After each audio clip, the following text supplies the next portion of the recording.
Welcome back to another episode of Beyond the Naked Eye. I'm your host, Brian Correa, and joining with me today is former St. Mary's student and Paralympics athlete, Bayleigh Hooper. Bayleigh, how are you? I'm great. Thanks, Brian. How are you? I'm doing all right. The reason I wanted to have you on this podcast is because I think what you're doing is pretty amazing. And I kind of wanted to talk to you about it. Like, you're representing Canada for the Paralympics. Like, how is that? How do you feel like soaking all that in? It's a lot, but I'm very grateful for the opportunity, obviously, and yeah, I'm excited. Yeah, you should be. Like, that's unreal. Like, I remember first seeing it, I'm like, holy crap. Like, it's just one of those things that's like, I guess you don't really see coming. I wish you the very best for it. And I think it's starting up in a couple weeks, right? Yeah, on the 24th, I think, is the opening ceremonies. 23rd or 24th. Okay. Yeah, that's pretty cool. Yeah. So it's team rowing, is that correct? Yes, it's rowing. Yeah. Okay, so is that event just like a one-day thing? I don't really watch the Olympics or the Paralympics, so it's No, like, yeah, no worries. And at the Paralympics for rowing, so the way like para rowing works is that there's three classifications. There's PR1, PR2, and PR3, and I'm in the PR3 category. And each classification has like one Paralympic boat. So like the PR1s will race in the single. There's like a category for men's single and a category for women's single.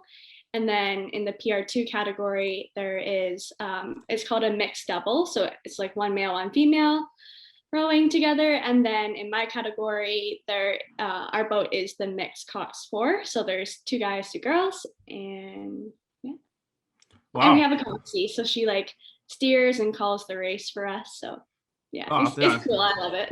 Yeah, I'm glad. I mean, that I hope you do, because I feel like if you're at that high of a level, or does that become a thing where it's like when you get to such a high level, you almost stop enjoying it's more of a competition, or is it still fun for you? Yeah, there's definitely the days where you're like, it's 5 a.m. I don't want to get up and row right now. But for the most part, like you do the sport because you enjoy it, mostly, I hope. And so yeah, most part, 98% of the time, love it. All right. Well, that's great. I kind of want to take this conversation like way back to the beginning of before you even started like doing rowing. Is that obviously you have your health issues, and if you don't entirely feel comfortable talking about that in depth, that's perfectly okay. Comfortable 100%. I don't mind like going into detail, explaining things for sure. I don't mind. Awesome. Okay, I love that. But the first question I want to ask you to start off this podcast is, being brought up with the health issues you had, how did it specifically affect your life, whether it be physically, mentally, socially, etc.? Yeah, for sure. To start, I appreciate you being so kind about my health issues. I think I would classify it more as like a physical limitation. It's not like or something's like wrong on the inside or anything. It's just like when I explain it, it will make more sense.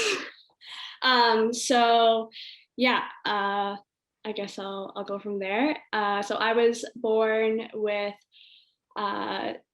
severe bilateral club feet, which means that when I was born, my feet were like turned inwards, like towards my belly versus like a normal position.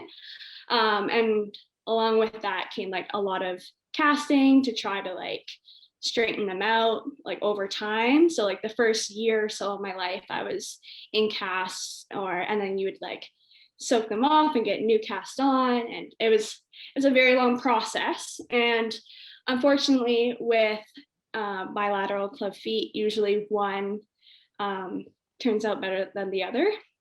So in my case, my right leg turned out well, and my left one is the one that I would say is my like physical limitation. I needed reconstructive surgery, so they like cut around my whole foot and ankle across the Achilles tendon, which gave me some muscular dystrophy. So the belly of my calf muscle isn't as big or as strong as my right side. And along with that came a lot of mobility issues in my foot and like range of motion, and obviously like strength and power to go along with it. So that's that. I was also born with a cleft lip and palate, which is its own thing in itself. And then amniotic bands on my right hand on my 3 fingers. And so they're a little bit different than your normal finger, but they're like, I write with this hand, they're fully functional. I used to play piano. But yeah, so I guess to answer your question, physically, it's had an impact for sure. But it's just something that I continue to like overcome, find ways around it. And then socially, yeah, of course, like growing up, there was like, I did get bullied on occasion. And honestly, like, I think that's what like makes me the person I am today. I'm stronger because of it. So I'm not happy that it happened, but at the same time, like I'm grateful that that was a lesson to learn. And then mentally as well, yeah, for sure, it does have an impact. But again, I try to take things of like, it's not like I can't do it. It's like, okay, how am I going to find a way to make this work? How can we work around this so that I can do it? Well, I mean, credit to you, Bailey. I think that takes a lot of strength because it's, it's difficult enough to have those health issues to begin with, but to be bullied over that and to deal with all that adversity, I think it takes a lot of strength and courage to be like, you know what, I can be better than this. Fuck that. And I think you're doing like great. You're taking tremendous strides and you're representing Canada. And I think that's amazing. Thank you. So the next question I kind of wanted to ask you was obviously these are the things that you kind of went through in life. So I guess to you, you kind of deem them normal. So my question is, at what point did you realize that what you were going through wasn't actually what was normal and what other people weren't going through? Yeah, that's a really good question. So like I said, like I always perceived it as like normal in a way. Growing up, my parents never treated me any different. It's not like I had special things going on. My trips to sick kids were like just another hurdle. I was like, oh, you have a sick kids appointment on Monday. Cool. Okay, we're going down to Toronto for the day. Cool. Yeah, it never like phased me. Obviously, growing up in sports, like in dance and gymnastics, there were things that were a little bit tougher for me. But again, it was just like, oh yeah, it's just something that I have to work a little bit harder at, or fake it till you make it sort of thing. Well, But yeah, I guess like so that never really phased me. And it actually wasn't until I went away to university. And that's where I started rowing on the novice rowing team. And it wasn't until after like a full fall season and into winter training where one of the like next generation coaches came up to me and she saw my fingers and was like, hey, like there might be an opportunity here for you. And then I showed her my leg and I explained everything. She's like, yeah, like there could be this opportunity here for you, meaning like being classified and becoming a para athlete and potentially representing Canada. And that was something that at first I was like in shock of, and like had to like definitely take the time to like absorb it and think about it. And yeah, kind of just like adjust to it. Not that it was like a bad thing. It's just something that was new. And like many things that are new, it just takes a little bit of time. But I'm very happy that I chose to go along with it. But yeah, so like to answer your question again, there wasn't really a point until first year of university. wow, that's crazy. I think I kind of had a situation like that, but it was purely on like a financial thing. Like I didn't grow up with like the most amount of money in the family, so where I grew up as a kid, that wasn't really a problem because like other families kind of had the same financial situation, like working class. It wasn't until I moved Mhm. up here, meeting other people, where I'm like, oh, okay, so this is like they live in nice houses, nice clothes, like this is the norm. So, Yeah. but growing where I grew up, I thought that was normal. So it's like, but I guess like where you grow up or the type of people you meet, there's a different type of normal. So that's why I was like, Mhm. that's why I kind of wanted to ask that question, because it's like, you maybe you live in a certain environment where everything seems normal, then you kind of have something changes in your life where you're like, oh wait, what I'm going through isn't normal at all. Yeah. Yeah. So yeah, but so that's kind of crazy how. So was this an opportunity to like be a part of the Paralympics team? Was this like all of a sudden, or No, it was it a was just gradual thing? like, yeah, it was definitely a gradual thing. Like I said, I had never rowed in my life, so it was just a novice team, and rowed with was lucky enough to make the team, and then went through the whole fall season, and then winter training. Like I said, that's when that opportunity came up, and then I think it was in February that I went to like my first like provincial camp.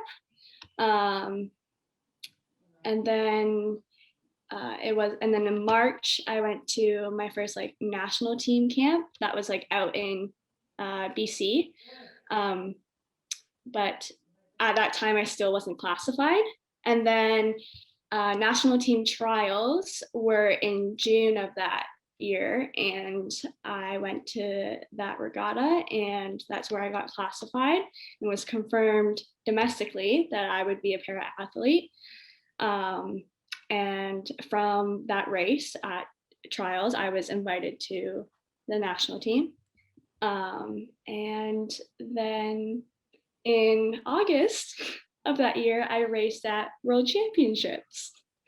Wow. So it kind of it like took a little bit to get going to get like classified, but then once it got started, it was like hit the ground running, go sort of thing. Damn.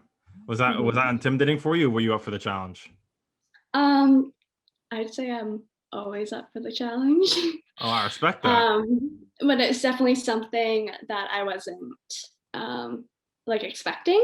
I had gone out, so originally in August, it was just like a camp that I was coming up for, and I didn't know until I got my plane ticket that I was going to World Championships. Yeah, Wow. Holy yeah, crap.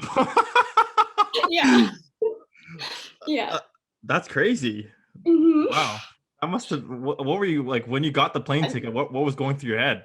I got this email, and it was just like my itinerary, like travel itinerary, and I was like, "Oh, we leave in 2 days. Okay, I guess I'm racing. Cool." Yeah. That's insane. Wow. How was it? We came fourth, so I say we did pretty well.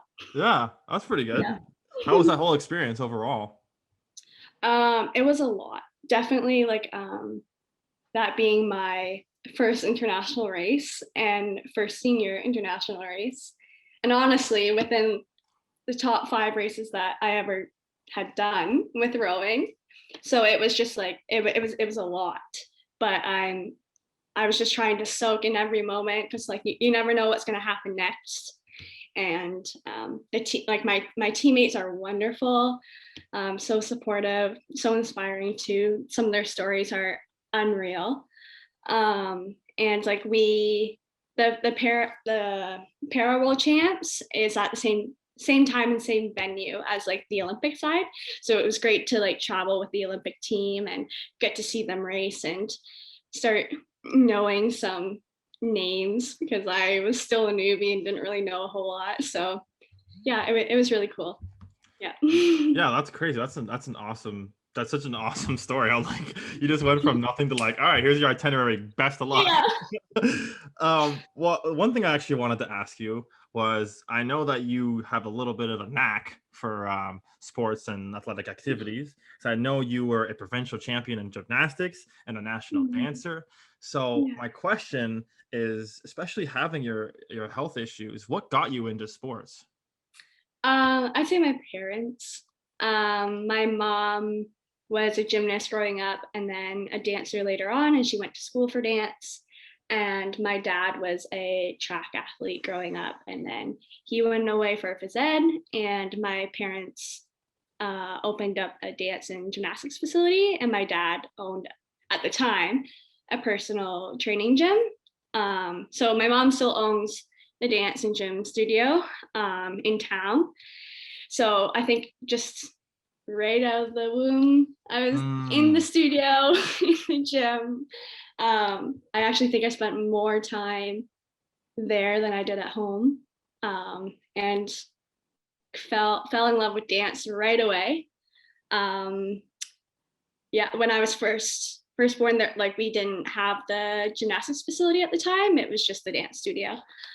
So started dancing when I was 2, and did it until I left for university. And I was late to gymnastics. So I'd done it for a year or so when I was like 6, but then I picked it up again when I was 11, and again continued to do that competitively for 7 years before university. So Mm. Okay. So the timeline was you were doing dance first, and then you're doing gymnastics, and then rowing. Did you ever like yeah. do anything at the same time, like dance, or are those commitments like you only can do one? No, they were together. Like I would in high school, I was doing dance and or gym, um, 6 days a week for like 5 hours every night. So I'd like go right from school, 3:30, like eat in the car. Training would start at 3:45, 4:15 ish, and I would go till 9:30 at night. Go home, have dinner at 10, do homework, wake up next day for school. Wow. 6 days a week? Yeah. Damn, that must have taken like a big physical toll on you. How did you like just keep going? Or were you just in that mindset where it's like this is it, this is life? Well, I think love of the sport helps with it. And I had done it for so many years at that point that, and that's when I started to get like really competitive and when the results started to show. And so, like, it's not like I wanted to stop at that point. So it was just something that I had to manage. Time management was a huge thing. But yeah. Oh, credit to you. I don't think I could, even if I love something, I could not do it 5 hours a day, six days a week, and like balance school and stuff. So that's actually pretty amazing that you're able to do that. Like props to Thank you. you. Thank you. So um with like dance and gymnastics and now rowing, what was your like you talk about like your love of the sport, but how much is like with what what you were when you were competing, how much was it like that you love the sport versus you want to compete and be good at it? Mm, I think it was pretty equal, if not more love. It's in sports like gymnastics or even like rowing or dance or whatever. It's not like hockey where you have tournaments and stuff quite a few times a year. Um, in gymnastics, you have 3 provincial qualifiers, and then if you make it top 32, then you go to provincial championships. And same with dance, we only did 3 competitions a year and then nationals. And so there's a lot of training hours that you have to do that goes into that. So you're training a lot more than what you're actually competing. And so it's definitely you have to have the love of the sport to be able to like continue to have that drive to go to practice each day and give the best that you've got that day and work work for those results or those goals that you want. Um, so there's definitely a lot of love in it. And then it's very encouraging when you come out with those, you meet those goals or you get those results that you're wanting, and that kind of like fuels the fire for training, and then the whole like process starts all over again. Um, but as I'm thinking about it, like I think my competitive nature helps, especially especially like having teammates that are also so competitive, and you're cheering for each other. You want the best for each other, but you also want to be on top essentially. So you're working just as hard, or you're trying to work harder than they are. And so yeah, I would say that the competitiveness is definitely there, but I think there has to be more level for the sport, because what if you don't make those results or those goals that you were hoping to? I mean, not every day is a great day. Not every comp is going to be your day. Um, so now I'm taking back my answer. I would say it's like 80% love, 20% competitive. Okay, all right, that's the answer we'll go for. Well, the reason I asked that is I can only imagine, like, once you attain like a higher level in any sport, really, surely there must be like it must be like, okay, now like I gotta win. Or do you Mhm. feel that way, or is it still like, I don't know if it's like I gotta win, but it's more of like I need to do everything in my power that on this day I perform the best that I can, or I'm going out there and putting forth my best race. Like, I mean, I always go by the saying, it's anyone's day.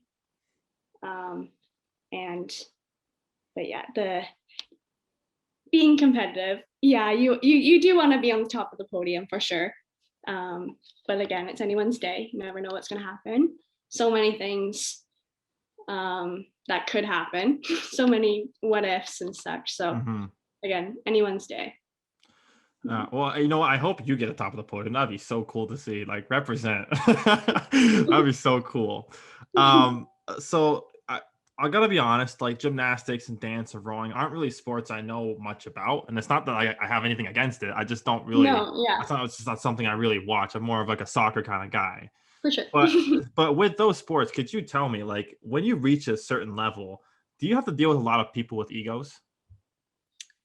um, I there's definitely people with egos. I will say that for sure. Um, yeah, but I think in every like different sport community that I've been in, there is a lot of great people without egos, and then there is a few. But all of my teammates, I can say, I don't think that we ever had that pettiness, ego, whatever you want to call it. Um, so I've been really grateful with that. But they're definitely there. I can think of a few people right now that I'm like, oh yeah, there's a Well, little bit of ego there. Has that has But that has that ever been something that you've ever, like, struggled with? Because surely, like, once you reach a high level, it's like you kinda have this bravado of like, "Oh, wow, I'm really good at this," but it's like you wanna keep that in check. Is that something you've ever struggled with? No. no, no, I yeah, yeah. Or at least I hope not. I hope I don't come off that way.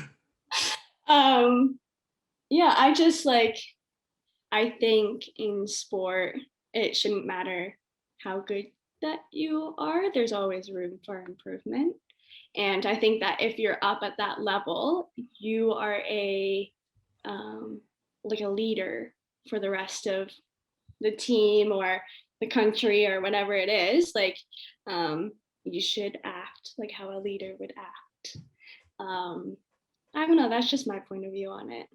Well, hey, yeah, like, well said. I think, and at least in the sports I watch, well, I mean, to be fair, I do like to watch a little bit of MMA and fighting. So it's like when you're a fighter, it's obviously going to be a bit of an ego there. But it's like I feel like in a lot of sports, the people who are humble really shine through. So yeah, I think it's interesting to get your outtake on that. Um, I always root for the underdog, so that Oh, could for be why sure. too. You gotta love that. Really, with any Yeah, sport, I could be watching basketball. It's like I don't even watch basketball, but it's like if there's an underdog, it's like they have my money, yeah. 100%. So, going back to the Paralympics. So obviously, this is a tremendous like opportunity for you, and it's gonna be an amazing experience regardless. But is this an experience you just kind of want to soak in and take in, or are you going for gold? um, Again, my competitiveness is gonna shine through here. Um, I don't think like once you are like a high performance athlete, I don't think you go into something like the Paralympic Games and be like, oh yeah, like I'm gonna go, like whatever. Like I think like we're always hoping to like perform our best and like we're always hoping to get up to the top of the podium. Um, but as I've said multiple times, it's anyone's day. So for that, I'm just hoping that as a crew and as a team, we can lay our best race out there on that day, and whatever the result is, that's what it is. Hopefully it's good. And you know what, like, even I don't think it really matters for us if we come second, third, fourth, fifth, last. As Right. long as like we feel like we did our best, I think that we'll be happy with that. Obviously, we would like to do well, um, but um, that yeah, I think that's where I'm coming from, or at least right now. And again, this is my first Paralympics, so it's definitely going to be something that I'm going to try and soak it all in and be there for the experience, and yeah, just put my best racing person out there, and not like hope for the best, but do my best, and hopefully we're up there with the rest Mm. of them. Yeah. I think it has to be a little bit of a balance because, like, obviously, when you reach that high of a level, it's like you really want to do your very, very best. But at the same time, it's like this is such a cool experience. It's your first time, Mhm, especially like I can't mhm. even imagine like what you're feeling going towards that. Like that must be so cool. Like I can't even what are your thoughts? Like Yeah. Well, to be honest, I still don't feel like it's real. Um, we qualified at a last chance qualifier because of COVID in 2019 at the World Championships. I think it's I could be so wrong. I think it's top 8 boats. I think doesn't matter. Top 8 boats qualify. And unfortunately, my boat wasn't able to race in 2019. And so we were planning on going to the last chance qualifier in 2020, but because of COVID, that was pushed for an extra year. And then it was supposed to be in May of 2021, but then it got pushed to June, and then we didn't know if it was even going to happen. And so just there was just like a lot of ups and downs emotionally, as you can probably imagine. And then to get there to race, to not only win the race, but it's only the top 2 qualify for the Paralympics, to be in that top spot was an amazing feeling. It's like people ask me like, "Oh, like what did it feel like?" Like during the race, we're like, "Okay, like you have to race because it's so hard because you want to qualify." It's like actually, as soon as the gun goes off, you're just so like blinders are on, you're so focused. And it wasn't until like we crossed the line and I was like, "Oh my gosh, yay, we came in first!" And then I was like, "Oh shit, we did it." So yeah, it took a while for like that to fully like sink in. And then now it's just like we have this chalkboard in the back of the boat bay, and we like are writing down or counting down the number of days until we leave. And it's just like I can't believe this is happening. Mm. So I think it won't I don't think it'll sink in until we get there, and then I'm gonna be like, okay, I'm here, time to do our job and enjoy the moment. But And then the race is over. crazy. Like, oh shit, that was fun. Yeah. I remember I actually interviewed Jake McNabb, um, and when I asked him what it was like when he scored his first goal in lacrosse, like in the National Lacrosse League, he Hmm. said it all just kind of felt like a blur. Can you relate to Hmm. that at all? Yeah, definitely. If you ask me like what happened during that race, like I honestly I couldn't tell you. Like I don't know what happened. I remember like bits and pieces. And I remember like hearing a few of our cocktease calls, but like other than that, like I yeah, it's a blur. You don't remember any. Like it is actually kind of weird, but yeah, he's so right. It is a blur. That's crazy because that's such a like important thing. That's such an important experience, and the fact that you can't there must be so much adrenaline like running through you that you just can't like you can't even Yeah, cherish it. You're so yeah, in the moment that like once it's done, it's like, what just happened? yeah, yeah. That's so crazy. Like I can't even wrap my head around that. I'm just a normal guy. So talking to someone who's like doing competing at something at the highest level, it's like I can't even wrap my head around that. That's crazy. Oh, thanks. Is that something like you like moving forward in the future? Because I'm assuming you're gonna want to row for more like past this like this tournament. Do you think that you ever like compete like in a relaxed state of mind, or will you always Oh have that like? no. Sorry, but no. No. Oh, didn't even finish the question. Oh God, no. No. Really? Wow. Yeah, I think, I mean, there's so much focus and time and commitment beforehand that go into this. And then, yeah, I don't think, at least myself, like, in a sense, there you have to have some sort of like calmness and like relax and stuff, but you have to be on. And so Mhm. there's like a fine line. You don't want your adrenaline shooting too far up, but like you also want to make sure that you're not like sleeping. So Yeah, yeah, that's fair. Yeah, that's fair. How does this compare to like what like the sports you've competed in the past, like with dance and gymnastics? um yeah, not really similar at all. um in gymnastics, our longest routine is floor and it's a minute and a half. And our race is 2 kilometers in rowing, and that takes us hopefully 7 minutes or under. Mm. So it's a total different like body system, anaerobic to aerobic. And so the switch over was definitely a long process to train that. So a lot of minutes Mm. um, to work on that. But I definitely did gain like sense of like body control and we call it the feel of the boat, like feeling the run underneath the boat. I definitely got that, and like timing from dancing gym, and the ability to take like corrections and apply them. So the both sports definitely did set me up well for rowing, but it's there definitely was some challenges Mm. at How the would you beginning. how would you compare the sports in terms of like intensity? Like is rowing just like a different level? Um, it it has its days for sure. Rowing, yeah, I think it all comes down to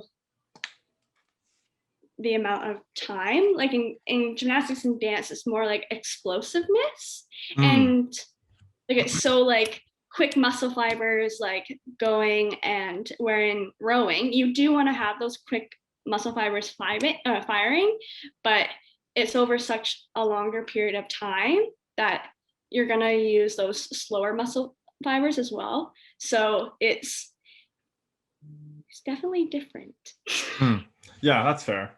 How would you compare it in terms of like the adrenaline going through your system when it was like time to actually compete? Do you think it's how would you compare the sports that you competed in? Yeah, so I compare like the start line of a race similar to like right before I'm about to do or compete beam routine. You get those same like nervous feeling, your adrenaline's going, your heart's freaking pumping. Mm. And then once you like present or like your hands touch the beam or the green light goes on and you are starting your race, like it all kind of feels the same. Like you're so in the zone, you're on, like, and you're not done that routine or that race until you've landed your dismount or you're off. Or sorry, or you're through the finish line. Mm. Well, I mean, I can only imagine since you competed at other sports at a fairly high level that this kind of prepared you for like rowing in a sense, obviously, not like 100%. Mhm, mhm. Um, For sure. um, I forgot what I was going to ask. This has been a while. You can tell it's been a while. No, no, it's all good. It's all good. Um, let's just yeah. So okay. Let's ask this question because you did mention this earlier. How did COVID ruin your life, Bailey? How did this affect you, and how did it affect like rowing especially? Like what Mhm. did how did COVID throw a wrench in your plan? Yeah, so there's definitely like rowing wise, and then like personal life wise and family wise, stuff like that. So obviously, like I mentioned in rowing, like everything was pushed an extra year, and um, because I'm out in BC with the national team, like our location is out here. So we were all told to go home, and the national team center closed, and so I was working out from here and like doing erg workouts, which is like rowing machine, erg workouts in like my living room by Mm. myself. And so training alone was definitely tough. Um, but like I said, um, dates got pushed, got through that. So that was one wrench. Another wrench was also like I am out in BC, which is not Ontario. Mm. My family lives in Ontario, so it was definitely hard to be away from them. And then just like an extra year, like I put school on hold in 2019. I'm no longer in school. And so that is something that was like, okay, another year without a diploma or undergrad, like, okay, just keep on trucking. Mm. um, yeah, like I mean, you could go on, but I don't like to like dwell on the past. Whatever happened, happened, and it's just how you move forward from it. So Fair. How long have you been in BC for? I've been out here since 2019. Oh wow. So Oh, you've been there for a hot minute, huh? So, mhm. so did you? Oh wow. So this is before COVID too. So Yeah. you were in BC during like Mhm. like OG like lockdowns. You've been there for a Yeah. while. Yeah. I can only imagine what that must have been like because it was like, I guess you had to stay there. Like you couldn't even see your family if you wanted to. Yeah. Yeah, so we actually had like the option to like at first like go home once the center closed, but I was living with a family at the time and we were all moving, so it just like the dates didn't work out, and so I just decided to stay out here. And um yeah, it was tough for sure. But again, just another hurdle. We all made it through and are making it through. Yeah, So yeah. I mean, I remember at the beginning of the pandemic, I was like kind of hyped. I'm like 2 weeks off of school, like let's do yeah. this. And then like Sweet. a year and a half later, like we're still, And like no. yeah. Yeah. Wow, that must have. I actually do remember my question now. Thankfully, you did mention that because that must take so much like mental strength to like persevere through that whole experience. Like being there for what almost 2 years now. Like, whew. Have you been able? I hope you've been able to see your family since like. Yeah. Last time I was home was Christmas. Oh, okay. Okay, that's good at It's least. been a while, but it hasn't been like too long. Right before we end this interview, I kind of want to ask you this question: what are your future goals, short term and long term? Ooh. Well, obviously to go to the Paralympics and put forth our best race. I think that's a good future goal. Secondly would be to continue my education and get that undergrad, and go from there, and then enjoy some downtime. My God. um, I don't plan on going to school until January, so I'm not like starting right back in September. So I will be. It'll be nice to see like family and friends again, and maybe travel if COVID will allow me a little bit. And then um, I haven't put Paris 2024 out of the picture. Um, so I that's maybe something that could also be a future goal. But for right now, I would say it's school, the Paralympics, and then just enjoying time with friends and family, trying to make up time that I wasn't there for. Oh, that's awesome.